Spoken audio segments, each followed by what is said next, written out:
My name is Moen Johnson. I'm moderating this session. And we will be hearing today from Svein-Halvard, Jørgensen, and Ravnå about a complex mosaic of identities, Northern Norwegian identities in Minnesota. Slightly different title, but same topic as the program. Thank you.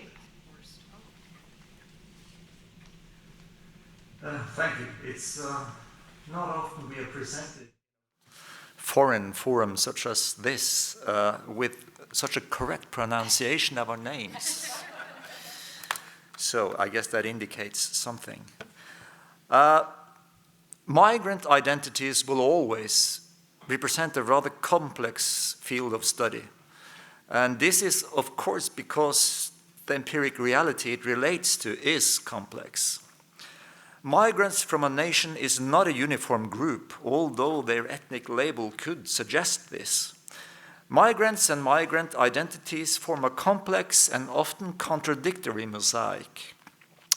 There are always new pieces that can be added to the puzzle, and a complete picture is pretty much an illusion. These complexities are, of course, also prevalent within the diverse group of Norwegian migrants to the USA. Now, we would like to offer a small example of this complexity based on our reading of the magazine Nord Norge, first published in 1913. Here we encounter the promotion of a unique Northern Norwegian identity. This quarterly magazine, that wasn't quarterly every year, must be added, was a membership publication for the Nordlandslaget i Amerika og Canada. Nordlandslaget was, of course, motivated by the lags movement amongst the Norwegian migrants, started off by the Valdres Samband in 1899. And I will show you here.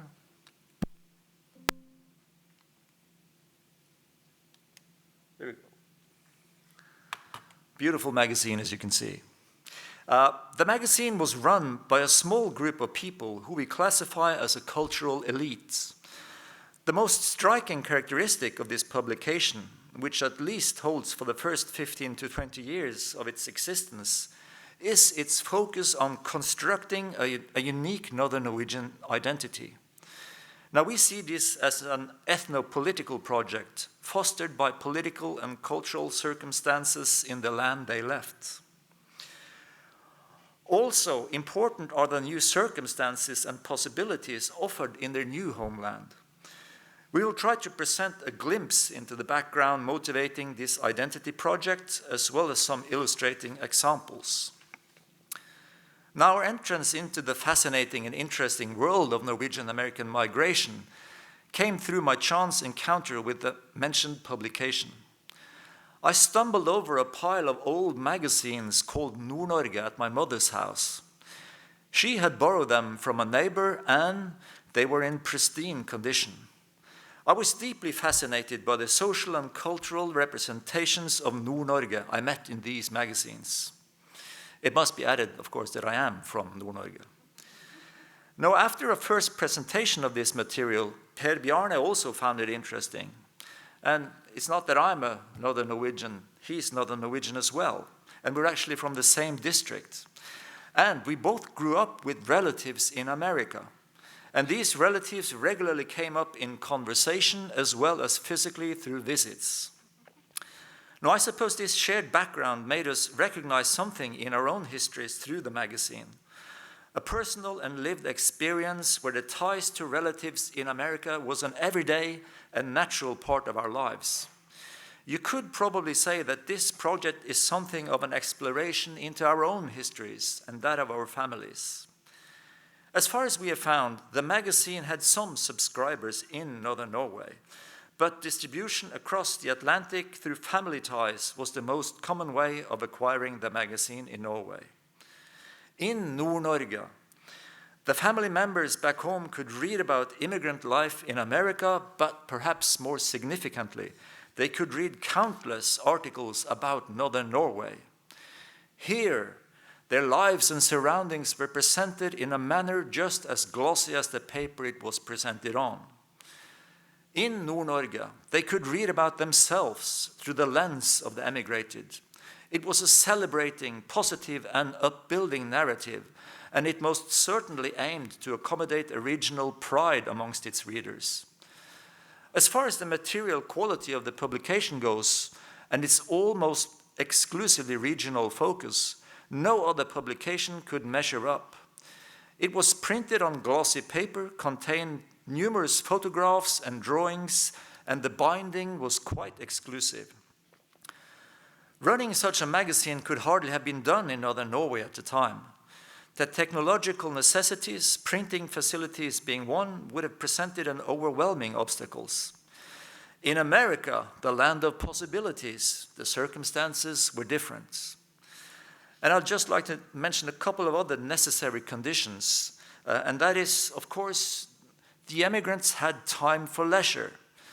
The working conditions for the well-settled migrants running the magazine opened for the possible allocation of time.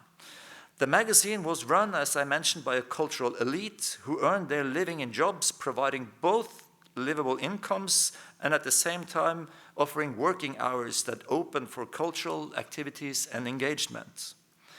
Also, they had the necessary distance.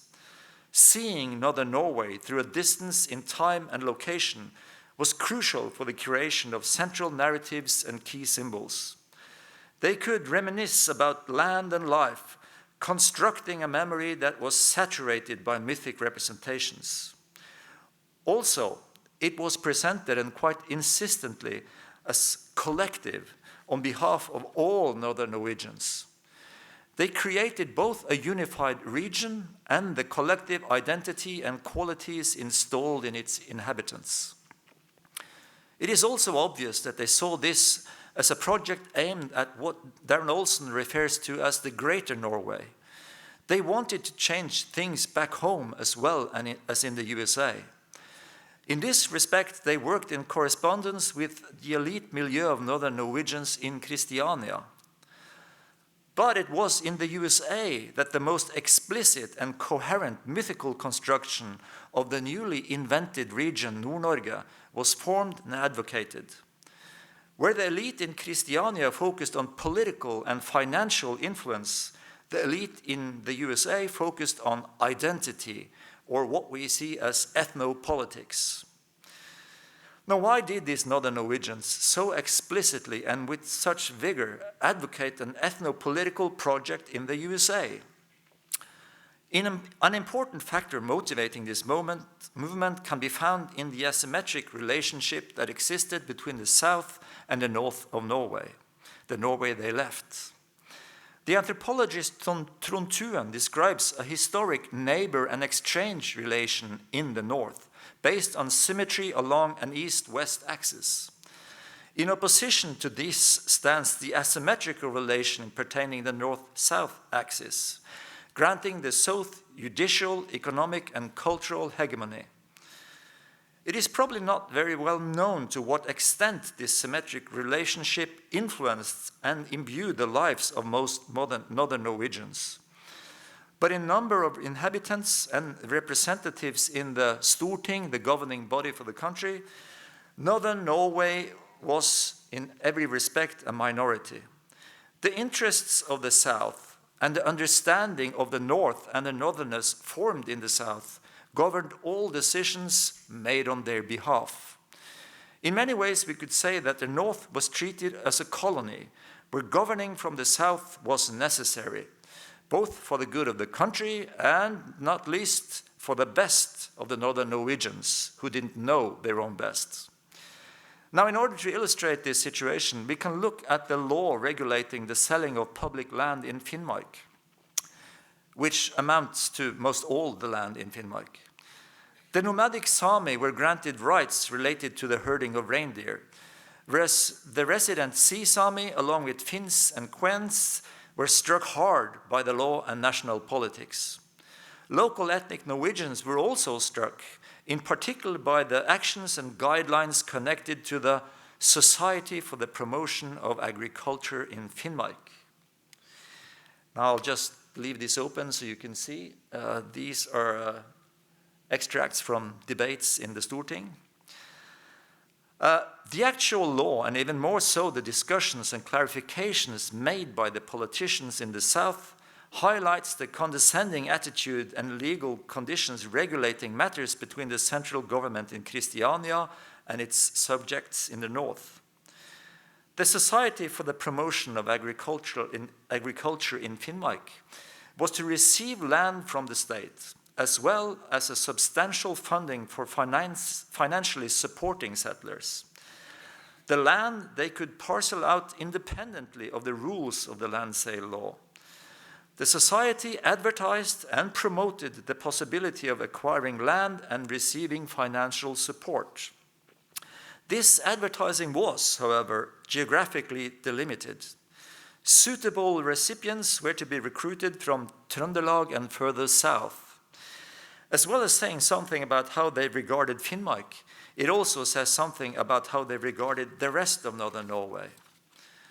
Now, a further tightening of the already strict demands regarding the mastery and use of Norwegian language, as well as possessing the correct Norwegian culture, was added in 1913. Now, this raised a lot of complaints in the north, expressed very explicitly in many local and regional newspapers. And here is an example taken from the Hammerfest newspaper, Vest-Finnmarkens Sosialdemokrat. I won't read that, I'll just leave it up there. Now, if we look at the debates in the Storting related to the land sale law, representatives from the north opposed increasingly strict regulations on the sale of land in Finnmark, and this was also the case for other controversial matters regarding the north, where resolutions contrary to the will of the people in the north almost always were made by the Storting. Now, due to the number of representatives from southern regions, there was, in effect, a southern power consensus in the governance of Northern Norway. Now, as mentioned before, the understanding of what was best for the people of the north was concluded in the south. Understanding governance, underlying factors, and the bigger picture demanded a refinement and political understanding that could not be expected from Northern Norwegian representatives. The Northern Norwegians were in many respects tenants in their own country. In the USA, again, the situation is different. Here, Norwegians as such are a minority and actual equals in relation to political and legal structures and governance. In the USA, the common status as a minority presents an opportunity for reconstruction and repositioning.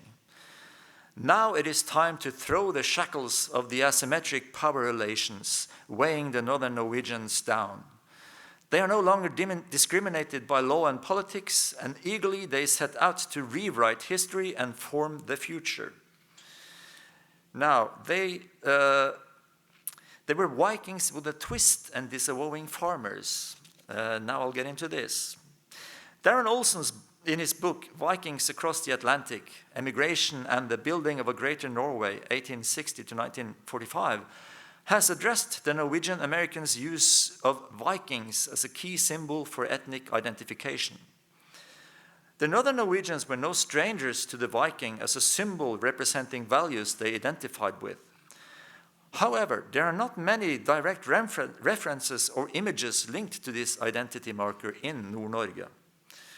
To the extent that Vikings appear in the magazine, it is often related to previously unveiled knowledge about various Vikings. Not surprisingly, these new insights prove that the Viking in question has a connection to, and most often originates in, Northern Norway. Also, we find scientific writings proving various other saga and historical figures' origin in the region. There are also scientific articles related to the origins of the Northern Norwegians, placing them as the descendants of the first people settling as the ice shield declined. Now, these are creative stories that fall into Darren Olsen's category bad history. Thank you for that, Darren. Very good category. But it could here be noted that they often contradicted established histories that are not without creative constructions themselves, and as such, bad history. The central representation of the Nordlending is, however, linked to the fisherman, and specifically the Lofoten fisherman, and the traditional storskute, the large boat used in the Lofoten fisheries, Fembøringen. The Fembøring, with its høvedsmann, that's the skipper, at its rudder, becomes Nord Norge's key symbol. In the Fembøring, cohesion, cooperation, quick wit, and courage are crucial for both catch and the actual survival of the crew. The høvedsmann is a leader among equals. There are no cabins or exceptions from hard physical labor. Leadership is legitimized through example and knowledge.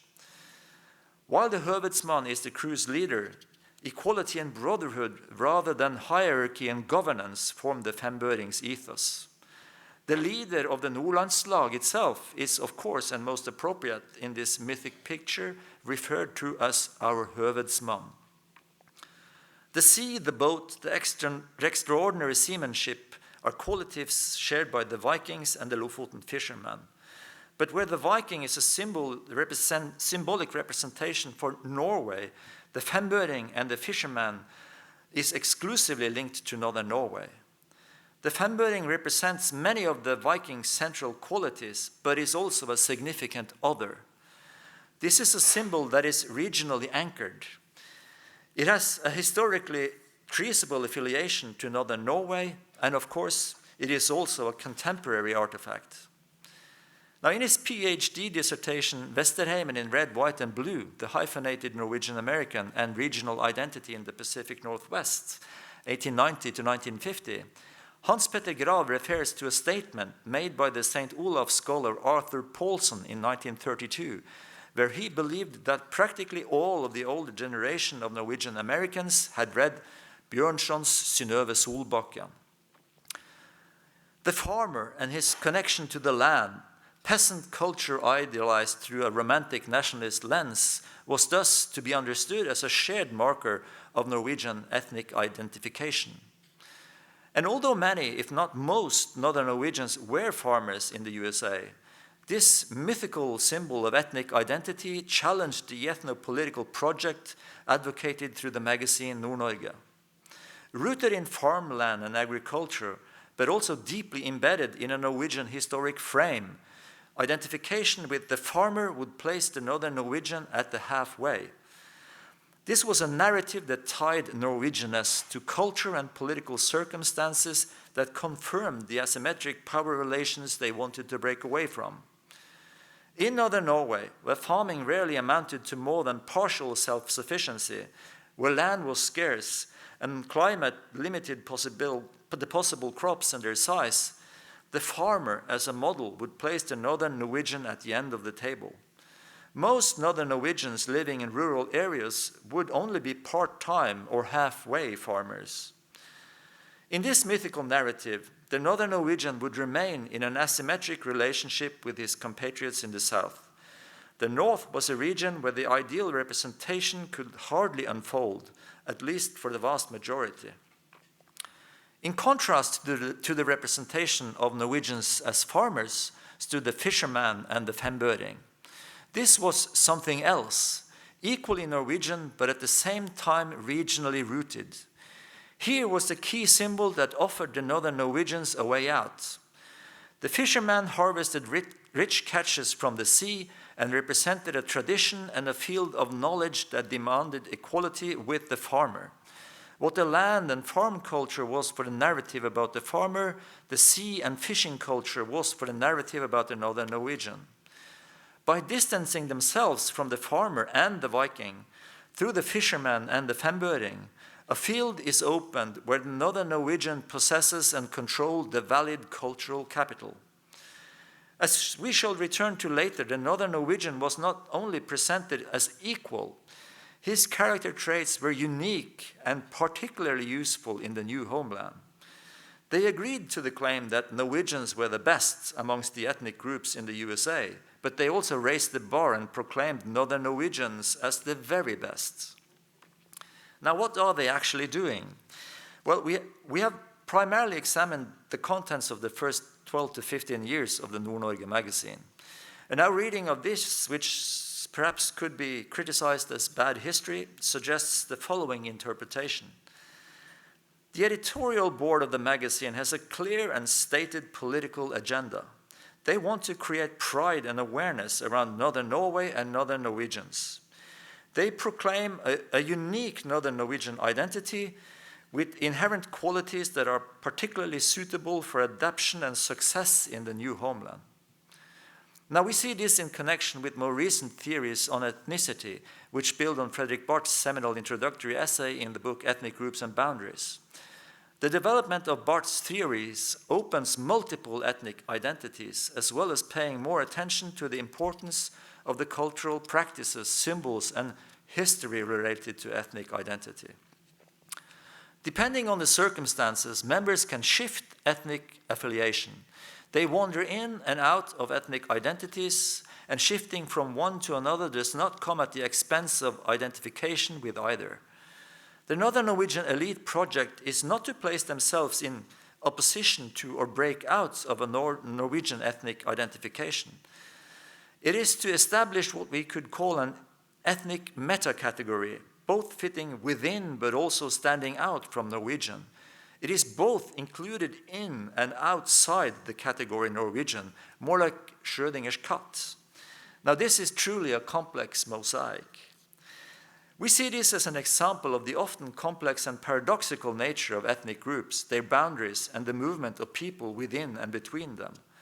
We also relate this ethnic construction to historical, social, cultural, legal, and economic circumstances. In the new homeland, conditions are ripe for a reversal of historically established injustice. We further assert that this can be seen as an ethno-political project, driven by a cultural elite originating from Northern Norway. The magazine is upbuilding in this respect. Contributions from both the magazine's editorial staff and others associated with the Nordlandslag follow up on this. Also, random contributors are invited to submit material, but the conditions are clear. Oh, dear you, come back to us and be with us and in our company. You will certainly find understanding, provided you speak our language and interpret our thoughts. And they are so manifold, so deep, so rich, that you will never be finished with them. But the foreign, that will go in one ear and out the other, that is certain, and let that be understood in advance. So Nord Norge is a unified region where the Fambøring and the fishermen, steep mountains, and the landscape is presented as a formative environment of excellence is a mythical construction. It was necessary to construct such a framework in order to establish and legitimize the distinctive otherness of the Northern Norwegians. And the Viking and the Viking ship became a key symbol for the Norwegians in America. But the Fambøring and the fishermen became the key symbol for the new regional construction, Nord Norge, and its unique breed of people. And now I'll leave the floor for Per Bjarne, who will take you more explicitly into this unique breed of people.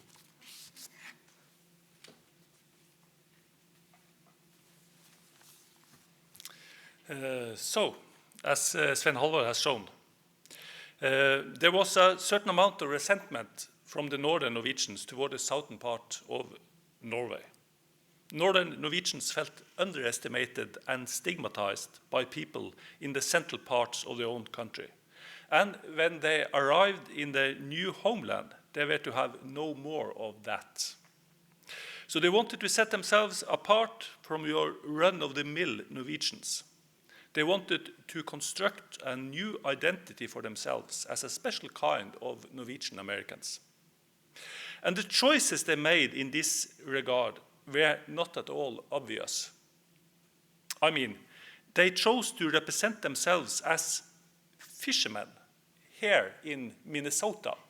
This is a bit peculiar for people trying to establish themselves in the middle of the prairie, on some of the best farmland in the world, and about as far away from salt water as it's possible to get on this planet.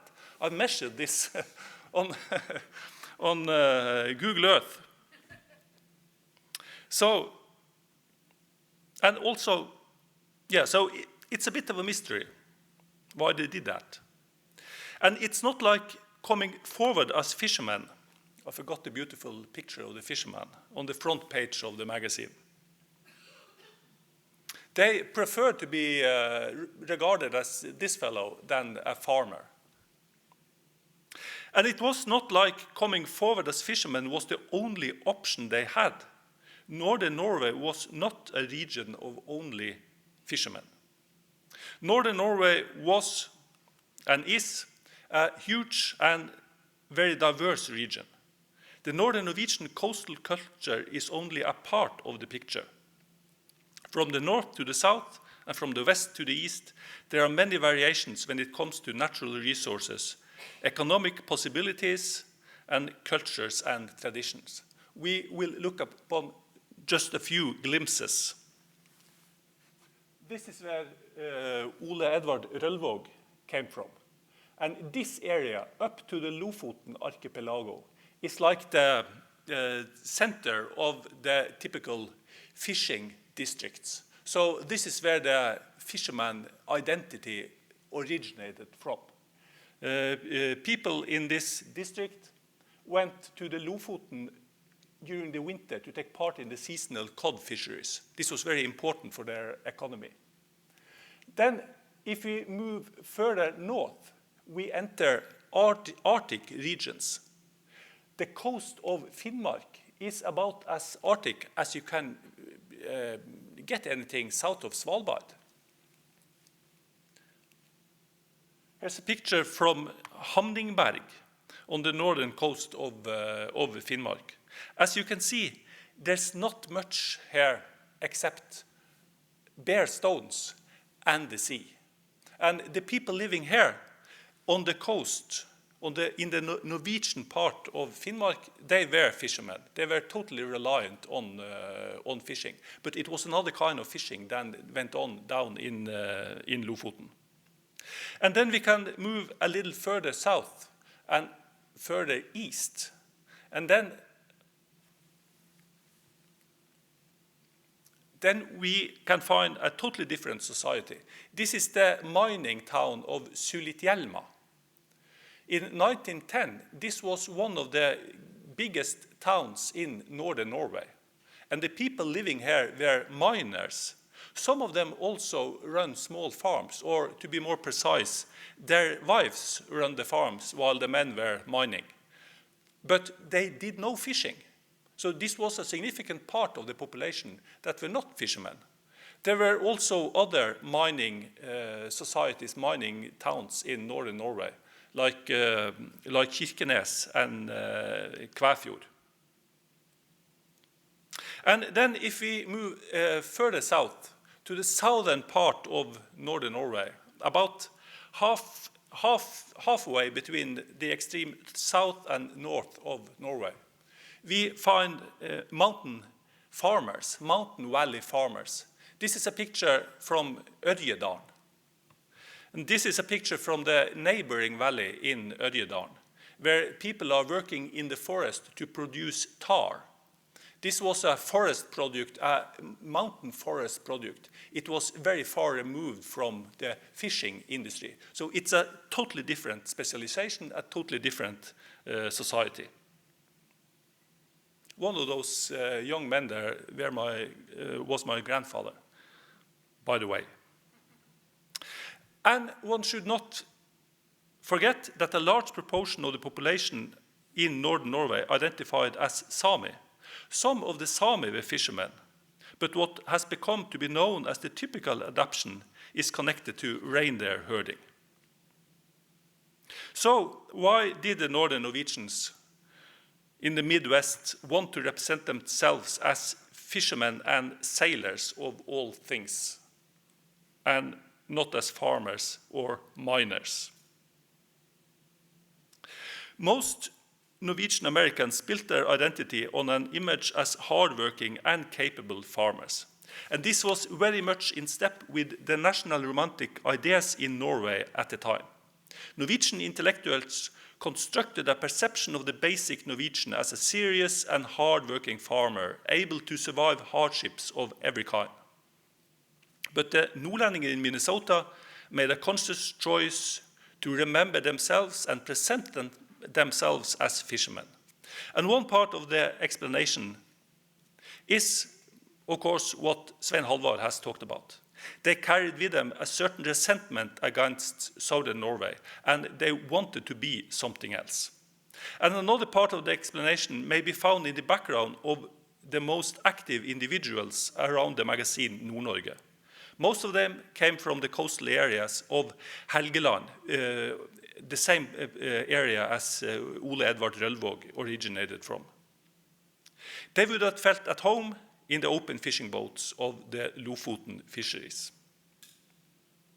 So, a group of enthusiastic Northern Norwegian immigrants in Minnesota felt that they were something else than ordinary Norwegian immigrants.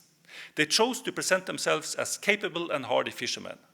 At the same time, they lived here in the American Midwest, and they had to adapt to being Americans. So how did they navigate this situation? From what we can read in the Nord Norge, they did this by using multiple identities. I will show you some examples from the pages of the first 20 years of the magazine. And I have to say this, the magazine was printed in Norwegian, and I should apologize for my rather clumsy translations. But to be fair, some of the Norwegian texts were rather clumsy to begin with. One can see that the Norwegian language were about to become a secondary language for some of the authors. They had lived in the United States, some of them for 50 years. First of all, the writers, editors, readers of the Nord Norge magazine were Americans. They were very bent on showing that they identified as Americans. They wanted to be seen as good Americans, good, loyal American citizens. As it is, we are first and foremost good Americans, but still, we are also hardworking, honest, and forward-looking nordlendinger. So I think we can see here, maybe behind the text, some notions that the reason they were very good Americans were that they were something more than Americans. They were also nordlendinger, they were also Northern Norwegians. And then, of course, they were Norwegians. And even if they resented the way Southern Norwegians looked down upon Northerners, they were proud to be Norwegians. Norway as such, and being Norwegian, was always written about in a positive way. The Nord Norge magazine never down-talked Norway or Norwegians. Everything about being Norwegian was good. And as has been demonstrated in many works, Norwegians and also Northern Norwegians tended to believe that they were among the best of the immigrants to the United States. This is one example. We Norwegians, even if we are just a fraction of the population of this country, we could stick together, we could become a force in this country. We are already a force, but we do not know it. There is no nation with as many governors at the same time as we have. And if we can, through the associations and clubs, churchly or worldly, gather our people, instill more faith in our own people than in other nations, then we can show America what we Norwegians can achieve for the benefit of America. This is from 1925, articles written in connection with the centennial, where Norwegian national pride ran very high. And from the speeches referred to in the Nord Norge, the Norwegian Americans almost bursted with pride during the celebrations. And as so often happens with national pride, sometimes it could be a bit too much.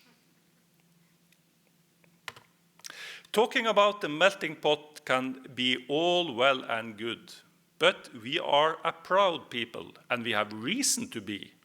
And because of that, none of us would like to see their children marrying some of those people that comes over here from Southern Europe. And so there will not be much melting as far as we Norwegians are concerned. It seems like Norwegian Americans had a concept about a hierarchy of ethnicities. Being Norwegian, according to their view, was at the top, while being from Southern Europe was at the bottom. And the Northern Norwegians embraced this wholeheartedly. But what Nord Norge tried first and foremost was to demonstrate the superiority of Northern Norway and the people there, the fantastic nordlendinger. Here is one of many poetic gems about the north and the people in the north. And the people of Nordland just look for a start. I have looked, and I am here to declare, there is no other people as good at heart. There is no one who can compare.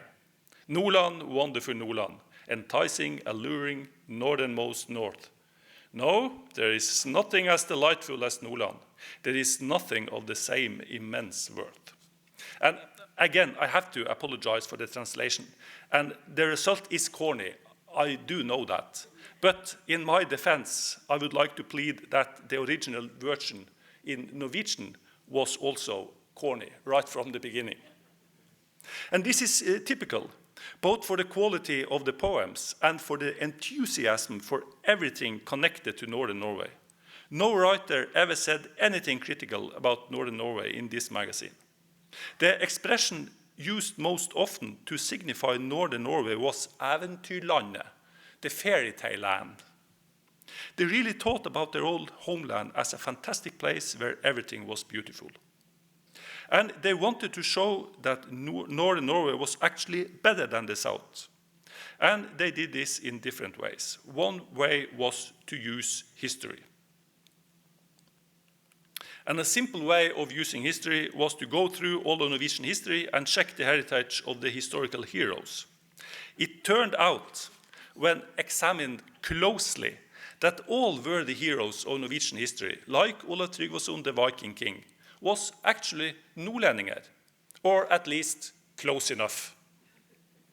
We also remember that Olaf Tryggvason, the most wonderful hero of Norwegian history, was a nordlending, at least at his mother's side, because his mother was a daughter of Erik Bjodaskal, who was married to Hårek of Kjøttas, aunt and sister of Eivind Finnsson the Bard. That should be clear. He was a Northern Norwegian. But history is well and good. But what really counts is the present. And the people writing in Nord Norge were also convinced that the present nordlendinger were just the best. They could simply not help it. Being from Northern Norway just gave you a lot of splendid abilities. Here is one way of expressing this view. Nordland has fostered, and still foster, the greatest abilities among its children that Norway can be proud of. Abilities so great that they would have been remarkable in history and stood out as beacons in their own country, if they were tended to in time, is something Nordland has been filled with and will continue to be filled with, as long as the midnight sun gilds our mountain peaks and throws its luster over our sea. It is not to be helped. The northern life and nature just have to nurture great gifts among its children. This idea is demonstrated in many ways. One imagines some sort of physiological connection between the country and the people coming from the country. Northerners just had to be fantastic people because they came from such a fantastic place. And in some cases, we can also see that Northerners were spoken about as a sort of a special tribe, some sort of special ethnic group with certain abilities that were not dependent on whether the person had grown up in Northern Norway or not. Being a Northerner, being a nordlending, was not a result of nurture, but of nature. It was in the blood. Here is one example. It's an article about the convention, and it mentioned some entertainment that were given during the convention from 3 girls who sang. The 3 girls are now 11 years old and is in 6th grade. All who attended the Nordlandsstevne in Fergus Falls remembers how beautiful they sang and how sweet and nice they were. But of course, they are, after all, pure-blooded northerner girls, even if they were not born until after their parents had moved to Valley City, North Dakota. So, the Northerners were shaped by a special landscape, and they had abilities that were in their blood and were transferred by physical inheritance also to descendants that were not raised in the fairy tale land themselves. Here we have perceptions about a unique and heroic history, we have perceptions of a unique cultural heritage, and perceptions of a blood heritage that gives people special abilities both mentally and physically. And these things were written during the 1920s, a historical period when notions about Volk und Blut were widespread in Europe. It feels mean to point out the similarities between the identity construction going on in Nord Norge, the magazine, and the nationalistic and ultimately very dangerous identity construction going on in Central Europe at the time. The people editing and writing Nord Norge were not a danger to anyone. They were few, and they always felt that their own people did not pay them as much attention as they deserved. In the end, the project ultimately failed. Northern Norway did not become a significant elite group in the Midwest or anywhere else in the United States. The Nord Norge magazine continued, but it became more of an outlet for old people's memories and ceased to be a publication for an ethnopolitical project. However, their efforts do not seem to have been completely in vain. We think we can still see traces of their ideas about the Nordlendinger, but not in the United States. Before we look into that, we will have a look at some of the central figures engaged in the Nord Norge magazine. We will just see how many we can fit in to the time. We will start with a figure that most of you know already. As far as the northern identity that Nord Norge tried to create is concerned, Ole Edvard Rølvaag was the real deal. He grew up right in the middle of the fishing districts. I have marked with red Rølvaag on the island Dønna. They sailed up to the Lofoten from there.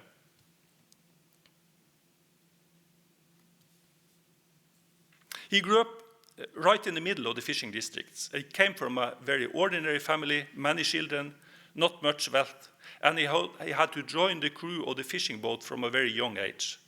People would sail to Lofoten in open boats in the middle of the winter. They sailed out in January to engage in the cod fisheries, and Ole Edvard was known to be a good sailor and fisherman. Here is Rølvaag on Dønna, where he came from. You can see there is quite a lot of farmland here.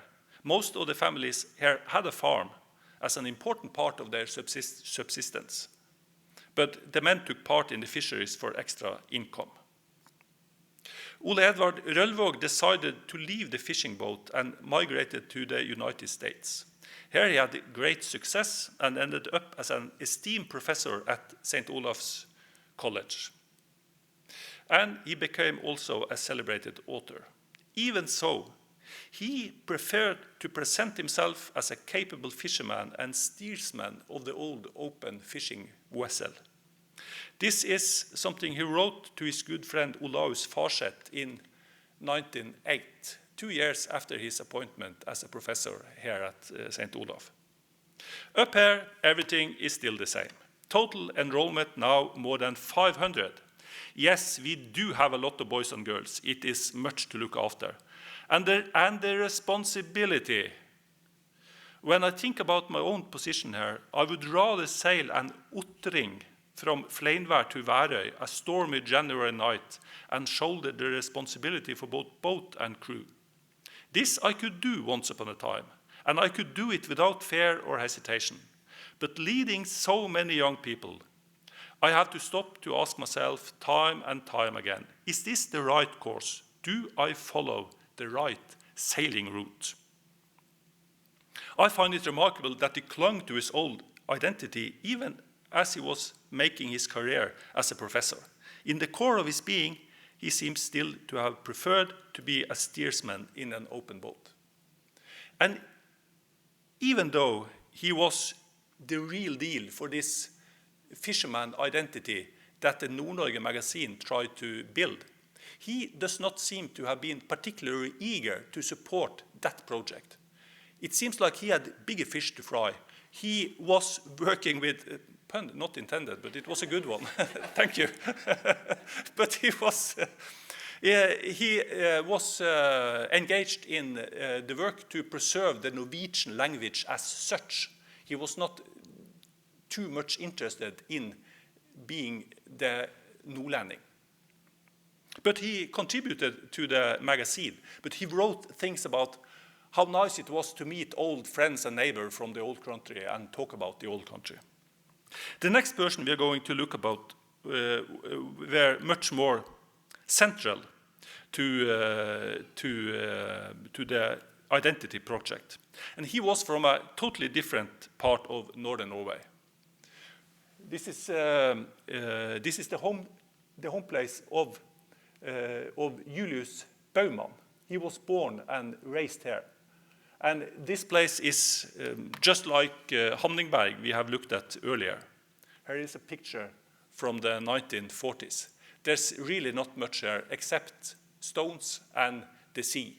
It's not possible to do farm work or to farm anything at all. Baumann's father drowned at sea when Baumann was 10 years old, and Julius Baumann also entered the boat as a young boy.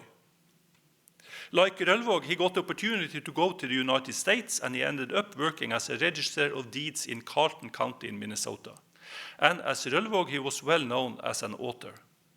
Julius Baumann was a central person for Nord Norge for many years. He was the chief editor and became a well-known and much-loved man among Northern Norwegians in the Midwest. He embraced the Northern Norwegian identity wholeheartedly and spent much of his energy working for the Nord Norge magazine.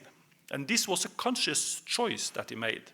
Varanger, where he grew up, was a complex area when it came to identities. He grew up speaking both Norwegian and Finnish, thanks to a great part of the population being of Finnish or kvensk descent. Many people in Varanger also spoke Russian and, of course, Sami. But Baumann chose to define himself as pure-blooded Northern Norwegian, and he worked for a big part of his life to help construct this identity. Unfortunately, his own writings illustrated how the work to preserve Norwegian culture and Norwegian language in an American setting was doomed to ultimate failure. Baumann wrote poems, and he published 4 collections of poems in Norwegian here in Minnesota. Other Norwegian-Americans told him he was the finest Norwegian poet of his age. But when he tried to get his work published in Norway, he got refused by several publishing houses. His poems were seen as old-fashioned and unoriginal. Baumann loved the Norwegian language, and he loved his own dear memories of Norway, but he was not able to take part in the development of a living Norwegian language. And he was simply left behind. To illustrate this, we can mention that he said in a letter that he did not think too highly about this Knut Hamsun as a writer. He respected Knut Hamsun as a psychologist, but Hamsun really needed to develop his writing style and his abilities as a poet. Next person up is Jon Heitmann. He was a lawyer in Duluth, and he was also a central figure in the running of the Nord Norge magazine. He served as part of the editor's board for many years, and he wrote many of the pieces promoting Northern Norwegian superiority. He was the man who found out that Olaf Tryggvason was a nordlending. He put a lot of work in it. He wrote several of the articles claiming historical fame for nordlendinger, and he comes across as a strong supporter of the notion about Northern Norwegians as a special and superior breed of Norwegian. Heitmann came from the same island as Rølvaag, and they knew each other from before they migrated to Minnesota. This meant that he too came from the kind of environment that served as a starting point for the special Minnesota brand of Northern Norwegian identity. In spite of this, he does not seem to have been as engaged in preserving the Norwegian language as Rølvaag was. At a later time in the 1930s, he wrote to Valdemar Ager and argued that the Norwegian patriotism among Norwegian-Americans had gone too far, and advised that the use of English could be necessary and helpful at times, and also that one had to accept the American ways of the Norwegian-American youth. The attempt to establish a specific Northern Norwegian regional identity did not succeed in the United States. Enthusiasts like Julius Baumann and Jon Heitmann were too few and too far between. And it does not seem like the magazine Nord Norge was interesting enough to keep their readers' attention over the years.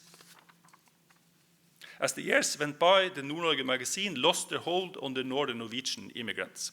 But it may seem like the project had greater success back in Norway. As Svein-Halvard mentioned, the magazine were read also in Norway. One reader from Northern Norway told the editors that it was always a pleasure to read Nord Norge because the magazine never complained about Northern Norway, like people actually living in Northern Norway always did. Baumann, Heitmann, and Rølvåg also corresponded with persons active in the Northern Norwegian diaspora in the Norwegian capital, and ideas and opinions went back and forth across the Atlantic. And some of these ideas actually took root in Norway. The way Rølvåg, Heitmann, and Baumann saw Northern Norway through the colored lenses of their memories seemed to have had quite an impact on the way Northern Norwegians started to see themselves and their region. If you look at the way Northern Norwegians perceive themselves today, we can see many echoes of the ideas of Baumann and his crew. Here is one relatively, I say relatively because I'm a historian. For me, it's recent, but it's from the 1990s. Here is one relatively modern example from the historical work Nord Norge kulturhistorie, written by historians of the University of Tromsø and published in 1994.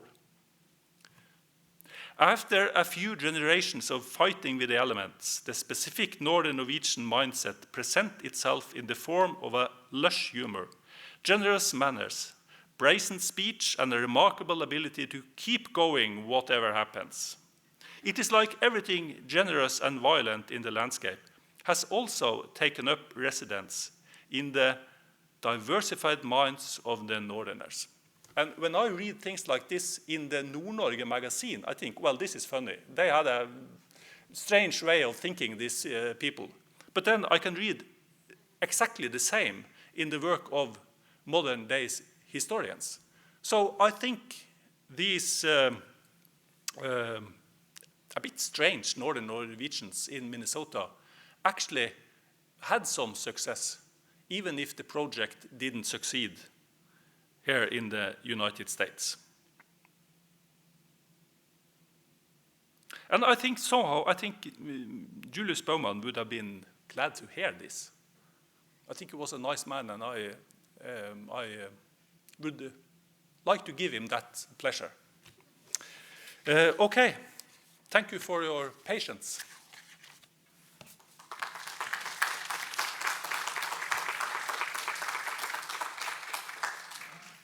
We have some time for questions. I don't know if there's a microphone that we can pass, but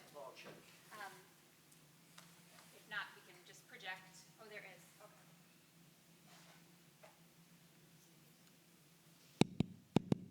I will deliver that, yes.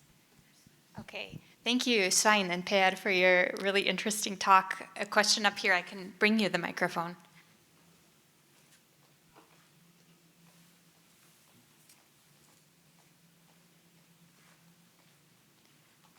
Okay, yes.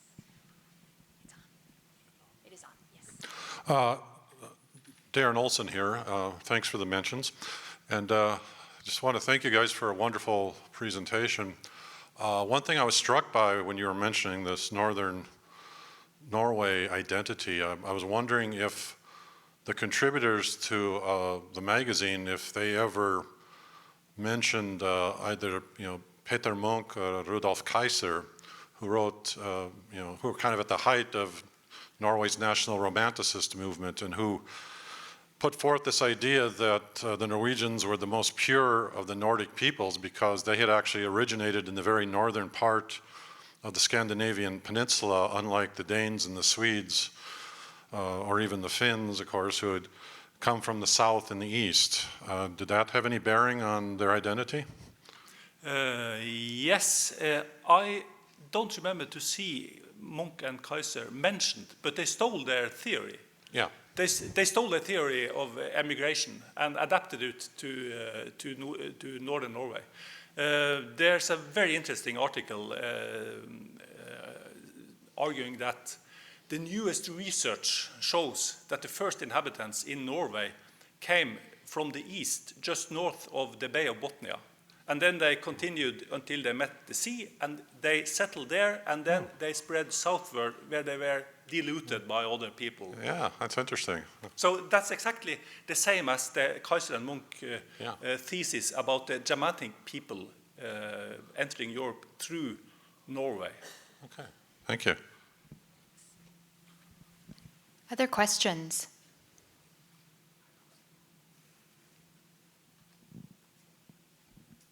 What are things like in Northern Norway today in terms of who owns land, who has privilege? Are the Kvens and primarily people who don't have Norwegian as their first language equal part of the society? And what about the Sami? Now that's a big question. Yeah. Let's see. There has recently been done some, what's the word? You know, they have this, they had like a truth committee as far as the Norwegian mistreatment of the Sami goes, and it's been recognized now that the Kvens have a position and their language is being recognized. So it's improving. But what the condition is like,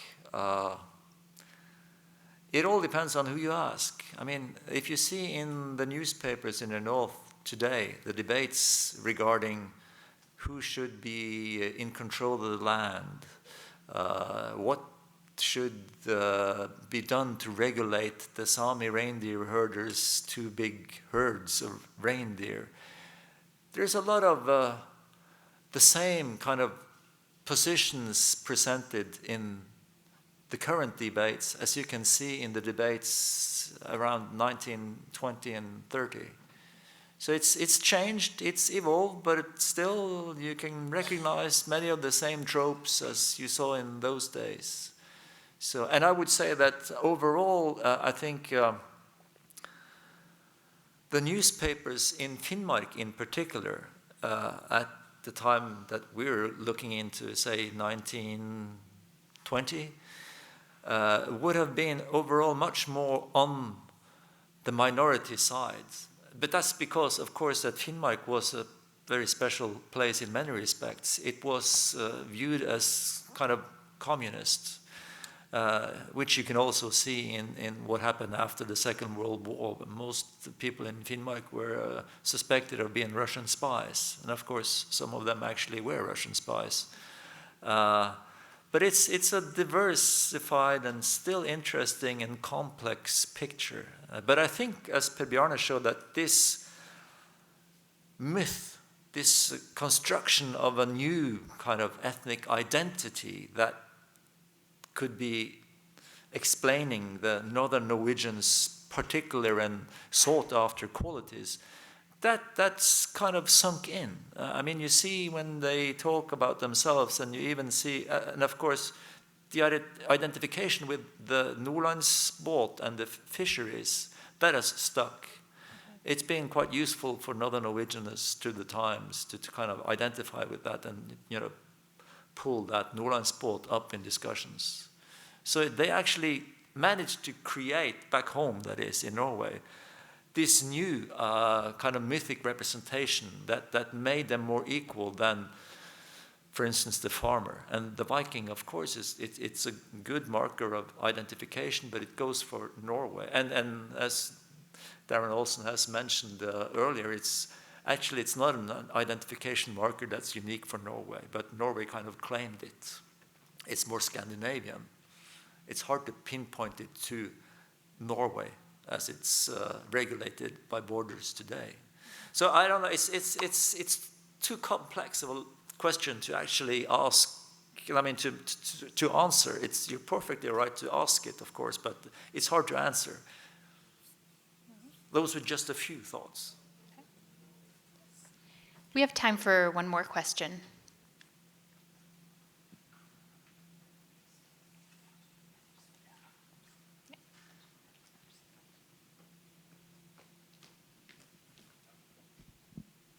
A lot of this, I mean, the magazine and a lot of this research focuses around kind of a later wave of Norwegian migration than some of the other stuff that you talk about, not you, but that gets talked about with Southern Norwegians. How much do you feel that this migration being focused on around the start of the 1900s rather than the start of the 1800s, how much the timing of that impacts the way that Northern Norwegians talk about themselves? Yes, that's a very good question. And you have a very good point there, because at the beginning of the 1900s, Norwegians were at a nationalistic high because they had finally gotten their independence. They got a constitution and they were let loose from the Danish in 1814. But then they were under Sweden, and then in 1905 they got their independence, and this was a very nationalistic time in Norway. So thoughts about Norwegian identity and Norwegianness was probably very intense right at that time, and I suppose this also would have had an impact on the centennial celebrations, because I think this was the high tide of Norwegian nationalism. They were finally had gotten rid of the Swedes, so now they were masters in their own house, and they were very, very keen to keep it that way and very proud of it.